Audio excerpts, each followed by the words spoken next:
खबरों की दुनिया से जुड़े रहने के लिए अभी सब्सक्राइब करें हमारा चैनल। अगर आप भी देना चाहते हैं कोई खबर या जानकारी तो इन नंबरों पर करें संपर्क। अखिल भारतीय अखाड़ा परिषद के महंत नरेंद्र गिरी की संदिग्ध हालत में मौत ने आम लोगों से लेकर सरकार तक को सकते में डाल दिया है। प्रयागराज के बाघंबरी मठ में सोमवार को उनकी लाश फांसी के फंदे से लटकती मिली, जिससे सनसनी फैल गई।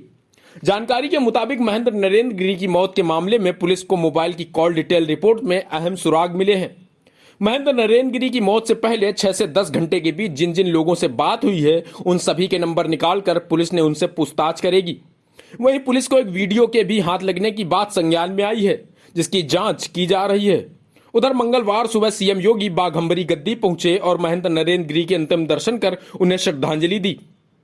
सीएम योगी ने कहा कि मामले में दोषी बख्शे नहीं जाएंगे, उन्हें कठोर सजा जरूर मिलेगी।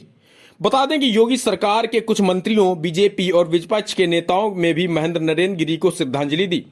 बता दें कि महंत नरेंद्र गिरी की मौत को उनके शिष्य आनंद गिरी से चल रहे विवाद से जोड़कर देखा जा रहा है।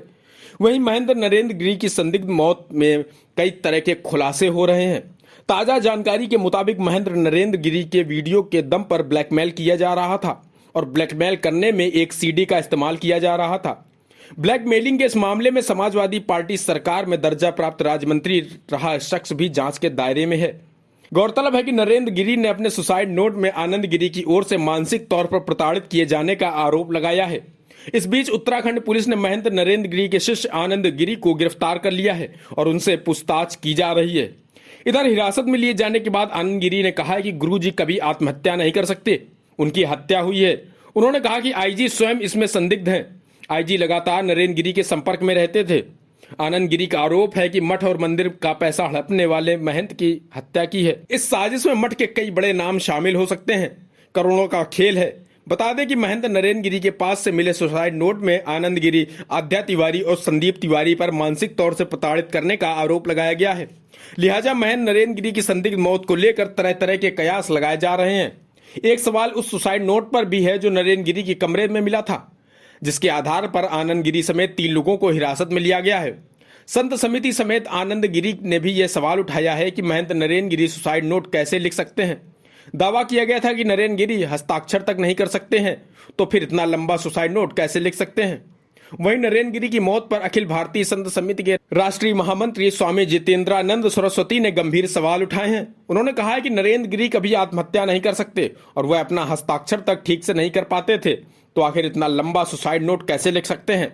उन्होंने यह भी कहा कि जो व्यक्ति सुसाइड करेगा वह 2 दिन पहले दान में एक बड़ी बिल्डिंग को स्वीकार क्यों करेगा। ऐसे में इनके पीछे साजिश नजर आ रही है। उन्होंने प्रदेश सरकार से इसकी उच्च स्तरीय जांच की मांग की है। इधर पूरे घटनाक्रम को लेकर उनके शिष्य निर्भय द्विवेदी ने बताया कि सोमवार को उनकी दैनिक दिनचर्या जैसी होती थी वैसे ही शुरू हुई। सुबह 5 बजे चाय पीना, 7 बजे तक नीचे आ जाना। हम लोग 7:30 बजे तक उठते थे। 8 बजे महाराज जी को प्रणाम कर मैं मंदिर चला गया था। निर्भय द्विवेदी ने बताया कि शाम को जब मैं लौटा तो मालूम हुआ कि महाराज जी ने सभी के साथ भोजन किया। 12 बजे करने के बाद वो ऊपर चले गए। अपने कमरे में करीब आधे घंटे तक रहे और बाद में फिर से नीचे आ गए थे। शिष्य निर्भय द्विवेदी के मुताबिक नीचे आकर वे बंगले वाले कमरे में आराम करने लगे। महंत नरेंद्र गिरी ने कहा था कि मुझसे कोई मिलने आ रहा है तो यहीं रहूंगा। महंत जी ने सभी से कहा था कि आज कोई डिस्टर्ब नहीं करेगा। सब्सक्राइब करें एबी न्यूज इंडिया के यूट्यूब चैनल को, क्योंकि हम रखते हैं आपको हर पल अपडेट।